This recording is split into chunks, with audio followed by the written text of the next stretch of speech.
Welcome everybody for the final presentation of today. And today we'd like you to meet our certification labs. So after a short introduction, you will have a presentation of all our OCA certification labs that they've prepared for you. So first of all, for OCPP, we have a certification program in place that has been in place since 2019. So a little bit more than 2 years. It's possible to certify either your charging station or your charging station management system. And here on the screen, you see an example of the first page of a certificate for OCPP conformance. If you would like to acquire a official OCPP conformance certificate, there are 6 different locations around the world that you can contact and where you can go to get your OCPP certificate. We have asked certification labs in regions of the world where there is a lot of demand for OCPP testing, OCPP certification. So going from right to left, we have one lab in Korea. The company of that certification lab is Korea Smart Grid Association. We have the company DNV, who operates 2 certification labs, one in Singapore and one in the Netherlands. And we have Dekra as a certification lab who has a facility in the Netherlands, in Virginia, in North America. And next month, we will set up the certification services in the state of California. So that makes the number of locations in the world where you can go for certification testing 6. The certification procedure for OCPP is very straightforward. So if you are a vendor and you'd like to get your certificate, you can contact one of the test laboratories and agree on services. And then the independent test laboratory execute the actual tests. And after you've passed all the tests successfully, you will get a test report from the test laboratory. And it's very detailed, so you know exactly the results of all the different tests. The next step is that you as a vendor, you sign the test report, send it back to the test laboratory, stating that you agree with the results, and then the test laboratory signs it and forwards it to the Open Charge Alliance.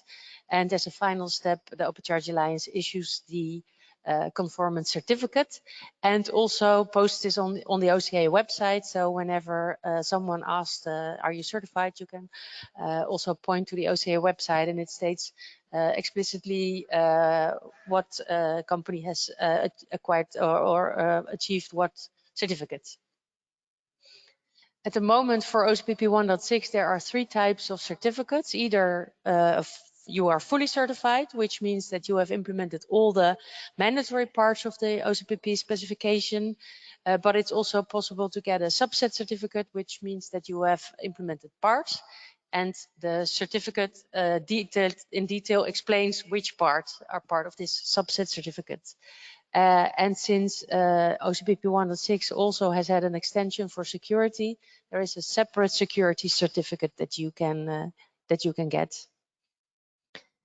A little bit more detail about what is included in the full certificate and the subset certificate. So for a charging station and the charging station management system, you can get a full certificate. For a charging station for OCPP 1.6, you can also get a subset certificate. And that means that at the very least, you must have implemented the core part of the specification. And additionally, you can pick and choose any or all of the other profiles.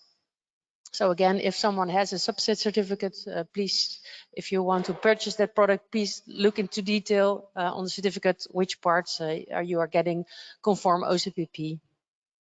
And the security certificate, the general security part is mandatory, but the rest is optional, or either security profile 2 or 3, one of both. As I mentioned, if you go to the OCA website, you will see all the certified companies, and by now it's a very long list. So please scroll all the way down and you can see all the issued certificate to date. So the testing by the certification lab is done by the OCDT 1.6, so the testing tool. And if you like to prepare for your certification, you can also get this exact same test tool and you can practice at your own pace the certification testing. So by the time you go to an independent test lab, you are sure that your product will pass all the independent tests. So the test tool is the exact same as the test tool that the certification labs are using. So for OCPP 2.0.1, of course, we need a different test tool. And currently we are in a beta testing phase. So there has been a presentation previously that you can also watch on YouTube later on, which sort of demonstrates the new OCDT 2.0.1.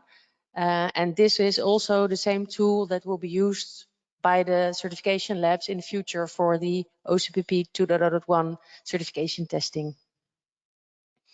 Because of course the tool is not finished yet, also the certification for OCPP 2.0.1 is at the point of this recording not available.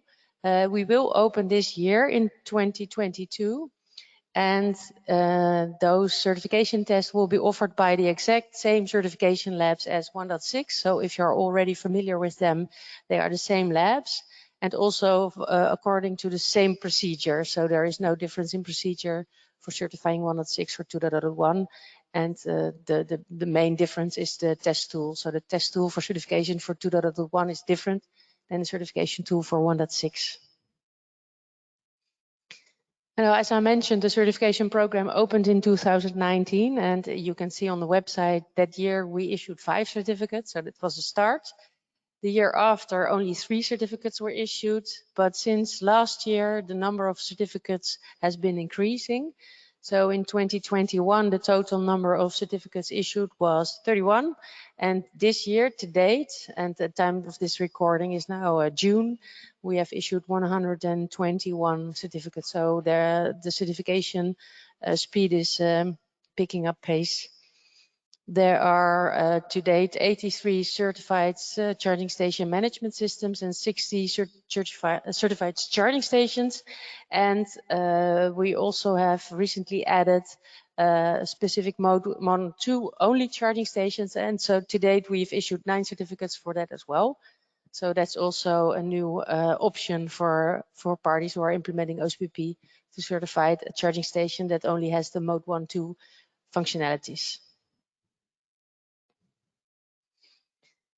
And to show you, there are so many certificates we've issued now. It will take too much time to introduce all the different companies, but just showing you here on the slide are all the different logos of all the companies that have achieved the certificates. And we think it's a great job. They are pioneers. They are the first ones to certify for OCPP. So we want to say to all these different companies, congratulations on achieving your OCPP 1.6 certificates. So now with this introduction, I'd like to introduce you to the 3 different certification labs. They've prepared a presentation for you. And the first I'd like to invite to the stage is Casper van der Sluis of DNVGL. Casper, welcome.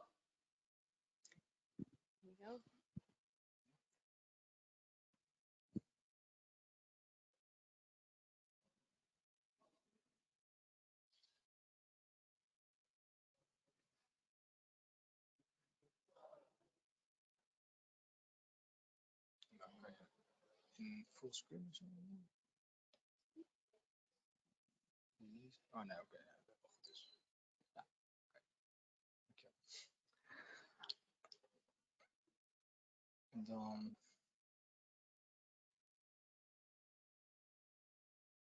Opent hij als scherm.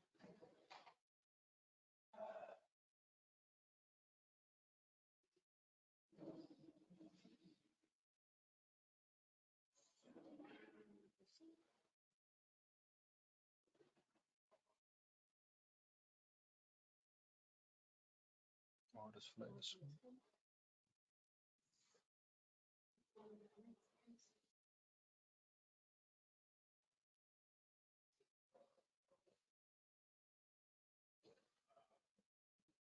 One second, trying to fix the help is on the way.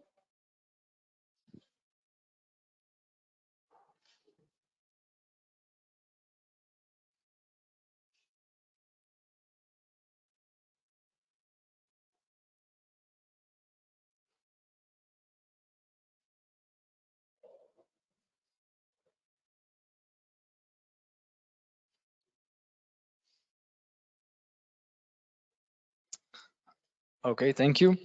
Thank you, Lonneke, for the introduction, and thank you for this opportunity. My name is Casper van der Sluijs from DNV, and I'll be giving a short 10-minute presentation about DNV, about the different electric vehicle service we're offering as DNV, and some best practices with regards to preparation for certification. Yeah, my name is Casper van der Sluijs. I've been working for almost 3 years for DNV, in which I'm involved in smart metering projects, SIM, common information model products for structuring data to be exchanged between different systems, and EV charging infrastructure projects, for which I'm then from the beginning involved in OCPP certification from DNV. So since 2019, then tested the pioneers, and thereafter in the time we haven't tested as many backends or charging stations as our Korean parties, but we've tested 3 backend systems from Norway, Spain, and Amsterdam, India. And well, we have at the end of this month 1 charging station in the pipeline, and looking forward to many more. I will give a brief introduction about DNV. DNV has a legacy of 158 years. DNV stands for Det Norske Veritas, which means the Norwegian truth. So it originates from Norway. And basically throughout the years, DNV has made some acquisitions of Kima, and therefore become also a big player in energy. Well, as you can see from the numbers, we have 12,000 employees, many customers, and are located all around the world. Some interesting facts is that we spend 5% of our revenue to R&D to develop new services, and also work on publications of different prospects of the future, how we see it. We have 4 main business areas: ships and maritime, which is mainly legacy DNV, and then the energy sector, which of course I'm in, with regards to advisory, certification, verification, inspection. And then we have management system certification, which is more of the ISO norms and safety procedures. And to underlay that, we have digital solutions, which provides digital solutions to all these different areas. We have a cloud platform in which monitoring tools for different renewable energy resources are running. Our purpose is to safeguard life, property, and the environment, and our vision is to be a trusted voice to tackle the global transformations such as energy transition, digitalization, decarbonization, decentralization. And to cover a bit more about the energy advisory part, around the globe we have 4,000 experts, many years of experience, and many laboratories around the world with these different test centers and different facilities. As DNV, we're very keen on open standards, so we're involved in 170 industry standards and best practices, which of course OCPP is one of. You can see a few numbers below. So what I mentioned, 42 gigawatt of renewable resources being monitored by our VRESTI platform, and we have a full-scale hydrogen testing laboratory in the US, and we have helped over 100 companies, utilities with technical advisory. As for our electric vehicle services, just something I want to point out is part of this 5% R&D. We have developed a energy transition outlook report, which looks to 2050, about the different changes which are happening with energy, changing from fossil fuels to renewables, and how this impacts from a regional point of view and globally on our different energy consumptions. And also there's a big part about electric vehicles, in which it's an interesting read to get a better picture of our possible future. And for instance, in this picture, you can see that the 2- and 3-wheelers are easier to electrify than the commercial or passenger cars. And you can see also there's a COVID dip. And yeah, it's just a very interesting, free downloadable online read. Some of the statistics of our electric vehicle services that we have helped over 50 clients from the whole value chain of the electric vehicle space. So we have OEM, charge point operators, network operators, suppliers, governments, policymakers, regulators, which we do, I think, in, well, we have 2 labs at least for OCPP, one in Singapore and one in Arnhem, but I think we also have a battery lab in the US. more than 70 references in the major continents, Europe, US, and Asia. And we've been involved for over 15 years in electric vehicles, starting off with helping Nissan when they first released the Nissan Leaf with domestic charging and the impact on the grid. So here again are a bit of our electric vehicle value chain, in which we helped many different parties, first starting off with basically research in possibilities, but now when commercial hits in, it's more of due diligence as well. So an interesting topic to maybe mention is that we did the due diligence for the Lightyear car. So that's the Eindhoven startup, which is releasing the solar panel roof electric vehicle. And yeah, DNV is involved in all sorts of electric vehicle services and providing technical support, strategic research, market research, due diligence, and also then OCPP certification. So we provide ad hoc technical support if required for different parties. Just a picture of some more references in which you can see OEMs, network operators, charge point operators, and regulatory bodies. Then this is some more of the protocols we are involved in. From the left, you can see the utility protocols, which is IEC 61850, which is for substation automation. And yeah, these are all different protocols we are certifying as within my group. They're all a bit more focused on the utility spectrum, but will eventually be playing a role in the overall picture. So SIM, common information model, is for data exchange, which can be used between internal systems. Smart metering, I think, was also mentioned earlier today, that maybe the next generation smart meter will be able to play a role in providing the hub at the home for EV, solar panels, battery packs, and just play more of a hub in order to do some sort of balancing within your house. And then, of course, we have the EV charging protocols for 1.6 and in the future 2.0.1.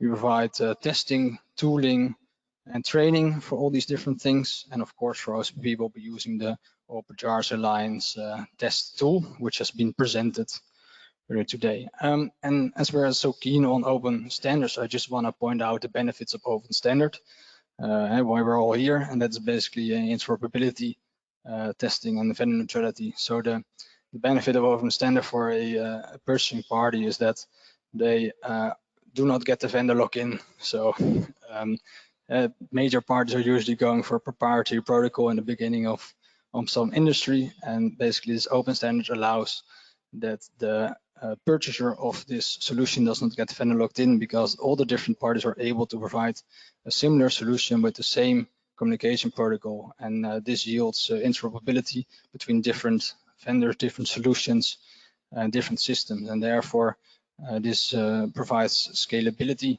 as my second point, because the purchasers of this equipment are able to seamlessly integrate different solutions and acquire them from the parties they would like, and they are not stuck with only one party. Because the Open Charge Alliance is an association of, I think it's now 170 plus companies, there's a degree of quality where all these different parties are engaged and helping out in the creating of the future of standard. And this, of course, increases innovation and reduces the cost for everyone involved. Then just briefly mentioned that we as DNV are assigned as one of the certification labs, both in the Netherlands and in Singapore. This has also been mentioned already by Lonneke, the process. So if you're interested in certification as an owner of a device under test, you can reach out to one of the certification labs. They should get a contract in place and do some of the preparations. It would be great to have a PICS, protocol implementation conformity statement, as well as some of the other preparations, which I'll talk about in the next slide. And if that's all defined, then we can actually do the conformance test, the performance test, and if the results are all passed, we send you the report as well as the logging. If you agree with the results, you can send it back to us, signed, and we will sign it as well, and then forward it to the Open Charge Alliance. They will issue within 5 working days the certificate, but I understood it's quite busy lately, so it might take a bit longer. Then as for my last slide, preparations for the certification. As for a charging station, it would be great to have actual access to the charging station. So either physical delivery or going on site would be great. A PIX as a reference document to see which functionalities are applicable. A user manual is great as well. Configuration tool is essential for filling in the URL the charging station should connect to. And therefore you have the connection set up. And then if applicable, if these, basically if these things are selected as or firmware management, if that's selected as a function, you would also need to have the FTP URL. And if security is selected, you would of course need to set up security configurations. As for a charging station management system, as for both actually, it's quite relevant to split out the firmware version because of iterations. It would be a shame if you basically if your certificate is not valid anymore because we made a small change which is not related to the OCPP interface. For charging station management system, a PIX is also important, and of course we would need to have a login into your backend system. You would need to create a user and as well as provide us login credentials, and then for some preparations you would need to set up some RFIDs in the different states so we're able to perform the different test cases. And again, the FTP server and security configurations, which can be quite tedious. So that's it for me for now. Thank you for your attention. And if there are any questions with regards to certification or the procedure, I'm happy to answer them, but I don't know if you're doing that right now. I have a question. You're saying diagnostics URL. Do you only support FTP because our charging station, for example, only supports HTTP and HTTPS? So would that work? Yeah, thanks for the question. I think in the specification it's mentioned indeed that those are also supported. So it's either one of the URLs. Yeah, but indeed we'll need a way in order to download the firmware and upload diagnostics. But in the specification, I think there are 3 or maybe 4 ways this can be done. Yeah, thank you. Okay.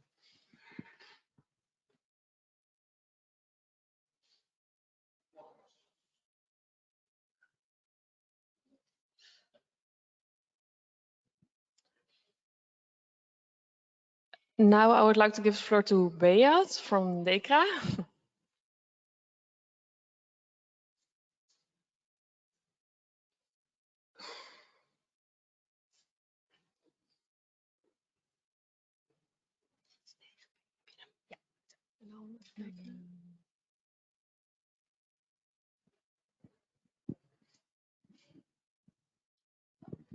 Okay, perfect. Thank you very much. Thanks also again, Loneka, for the invitation to be here present. Well, let me introduce you Dekra. What you can see here on the picture is a car. That's basically what is in the DNA of Dekra. We don't have such a long history like DNV, so we only bring it to roughly 100 years. But, well, that's also not bad, right? It actually started as a vehicle inspection company in Germany, in Berlin, back in 1925.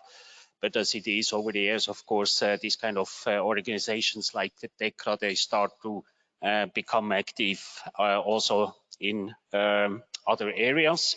And somehow we are actually going back to the roots again with electrification of the cars, because now the main danger of the car is maybe no longer the gasoline or something else, but it's electricity. In the meantime, we are an organization with roughly 50,000 people all around the world, and let's say a revenue in 2021 of 3.45 billion euros.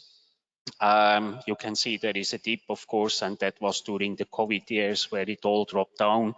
That's the same as we have seen in the other statistics, but it's going back to normal again.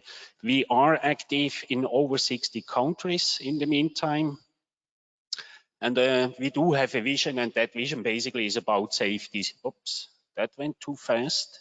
So we do want to be the global partner for, let's call it the safe world. That's where we see where we are very much interested. So that's basically our mission. Very specifically, of course, the topic is about charging infrastructure. And I guess also there, we still have some work to do. We know that we do have some challenges which are still waiting for us when we talk about charging infrastructure. Safety is certainly an issue. Interoperability is an issue.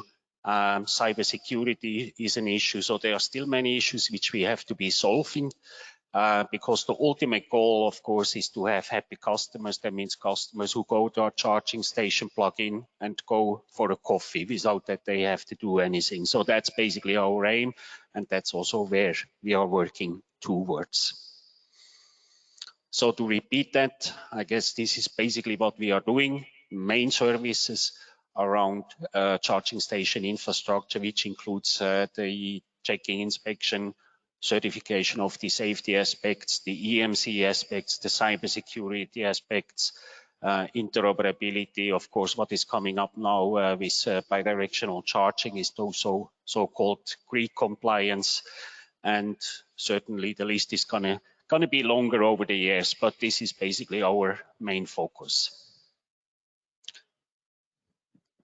Break it down again into individual services around the, let's say, electric car. In this case, car still consists of tire. That's what we test. Car consists of lighting. The electric car consists of batteries and then many more components. So that is a major activity which we still do, car, but in a new form of car. Then, of course, what has been added there is charging station. Charging infrastructure, again, it's about electricity. Also there, of course, we make sure that those products, the charging stations per se, remain safe. So needless to say, that is still core business of Dekra.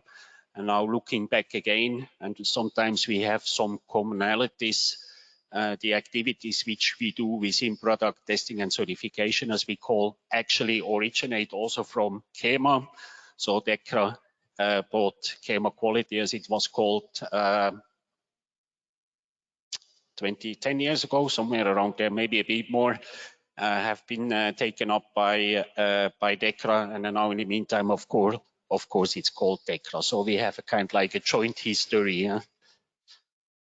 Okay, so when we look at charging infrastructure, these are the things we test. On the right side there, you see OCPP 1.6, of course, the upcoming OCPP 2.0.1, but then also everything what is again related to the grid, so the interconnection to the grid, but also we are very active in the communication between the charging station and the car.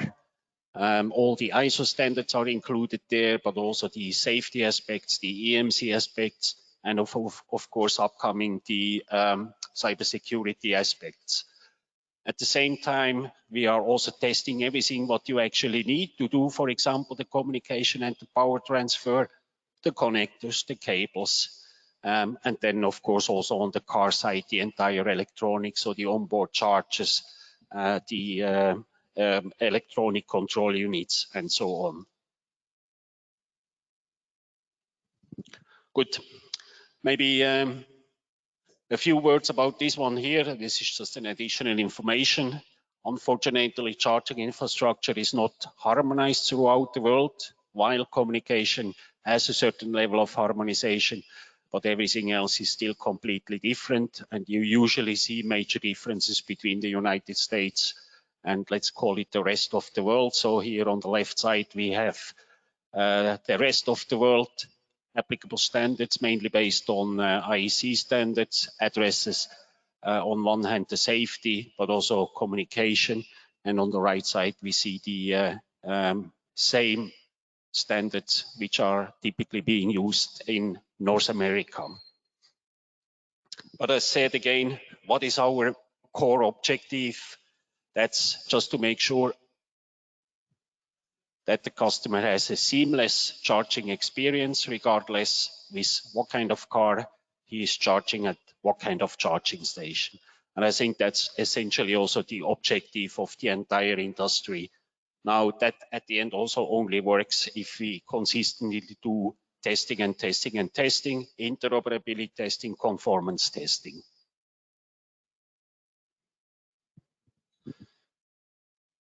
We do also have, let's say, a lot of experience, and we are participating in many of those international and national associations.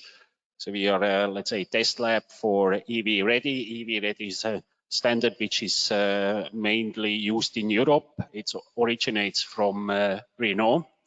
Then we are also participating in Charin. Charin is an association, and Charin stands for Charging Initiative.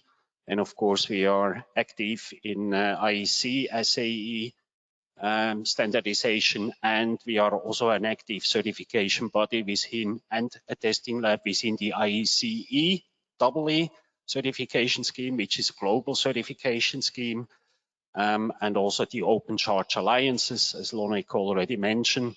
And of course, the other competing charging standard or complementing charging standard, depending on how you look at it, is CHAdeMO, where we are also active as a test and certification lab.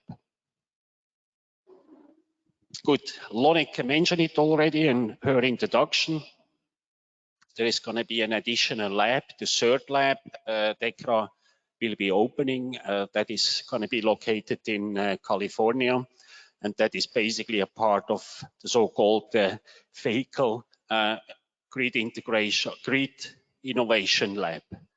That lab is partially sponsored by the Californian Energy Commission. So Dekra won that solicitation, and a grant has been awarded back in towards the end of 2021.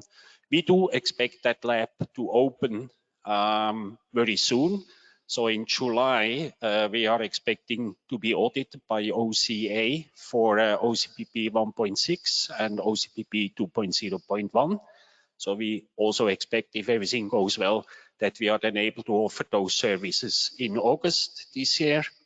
And probably end of August, September, the services will be extended to include ISO 15118 testing, also DIN testing, and a complete set of SAE testing. Actually, it's here. And some additional services are in preparation. One of the core focuses, of course, towards bidirectional charging, which we expect will actually pick up somewhere in 2023. So that will actually be a kind of like the service portfolio on the left side, service portfolio, which will be offered at the very first beginning. Then this is what is coming, let's say, somewhere in August. And of course, OCPP 2.0.1 probably towards the end of the year, when actually the official certification program is then being published. I guess this I can skip. So we are also heavily active in this Charin certification program. And as a matter of fact, actually, just standing over there, this is an ABB charger, which will receive next week or so the first Charin CCS certification, which basically should assure a high level of interoperability with practically all cars which are on the market yet. Hopefully also those cars which are coming onto the market in the future. Good, quick snapshot in our lab. And that actually was already my part. Thank you. Thank you very much, Beat. There's no questions.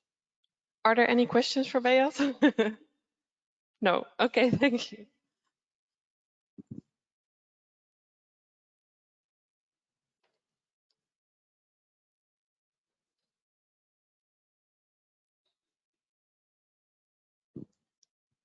Now I would like to give the floor to Philip from KSGA.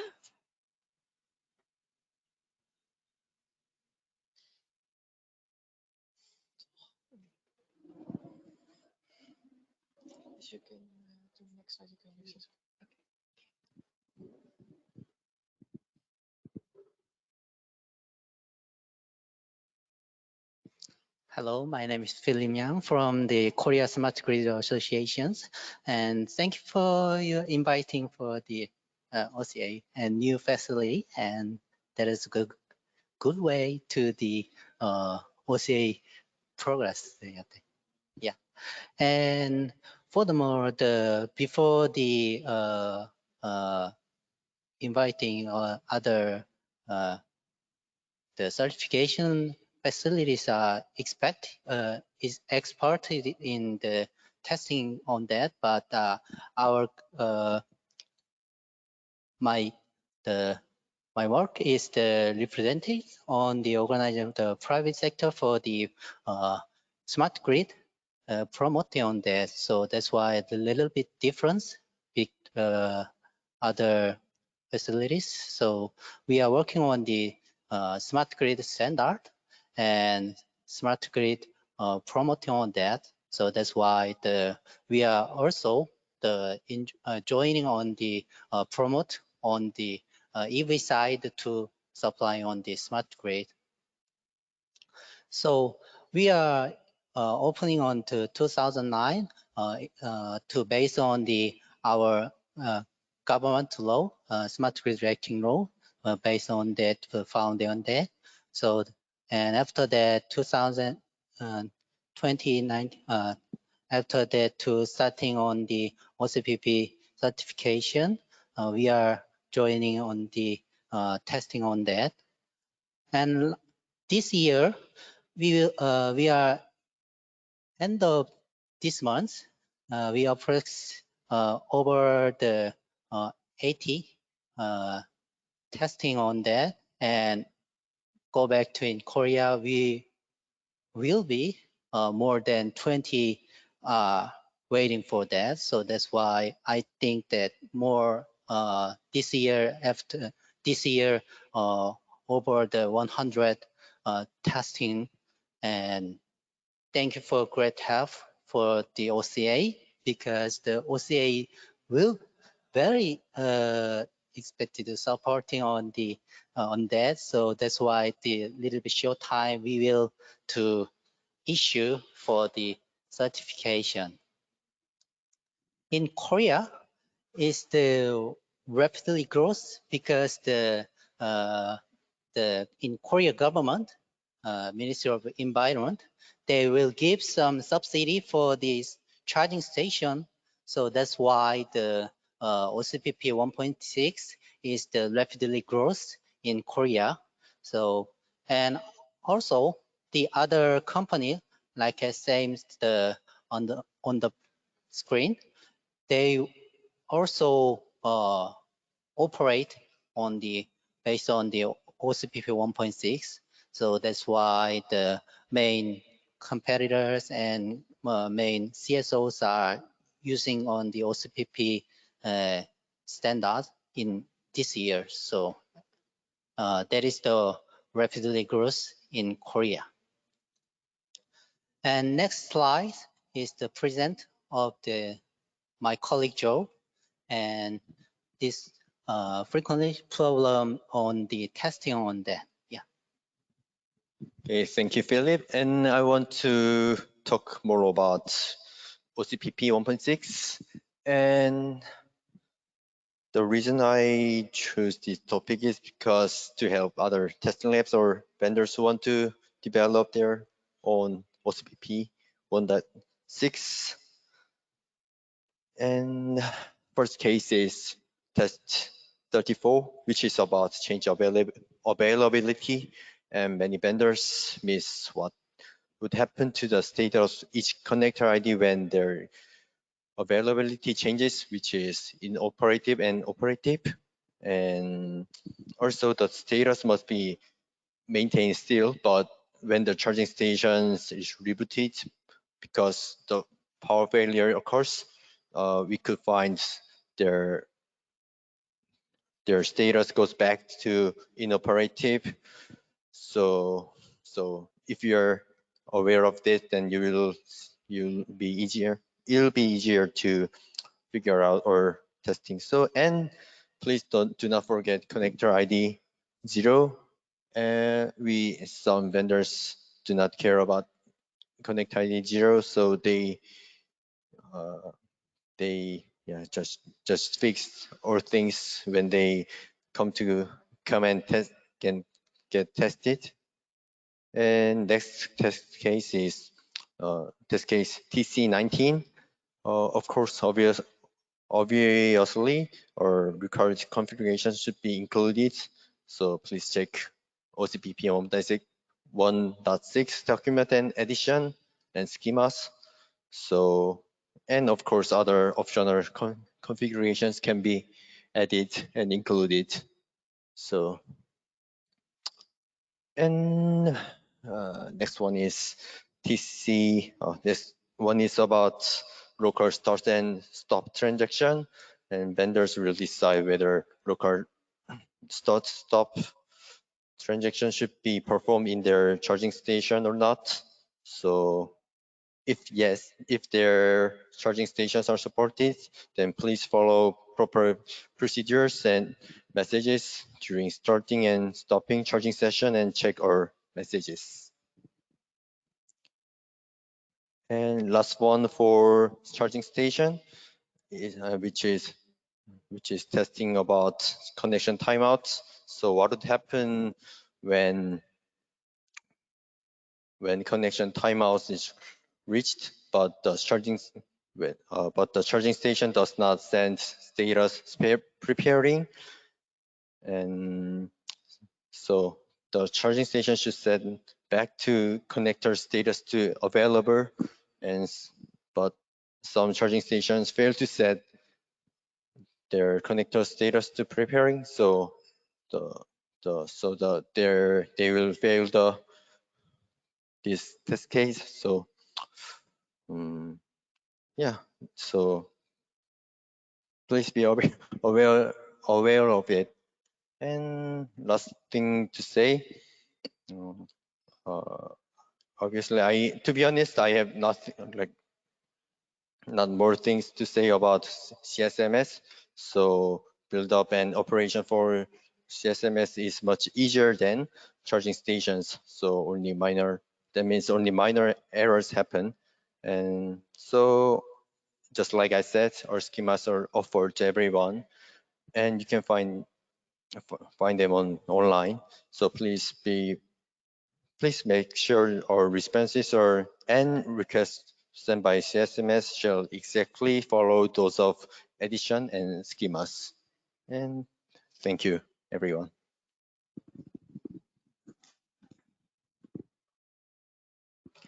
Thank you very much, Philip and Joe, for sharing your great experience in testing from the last 2 months.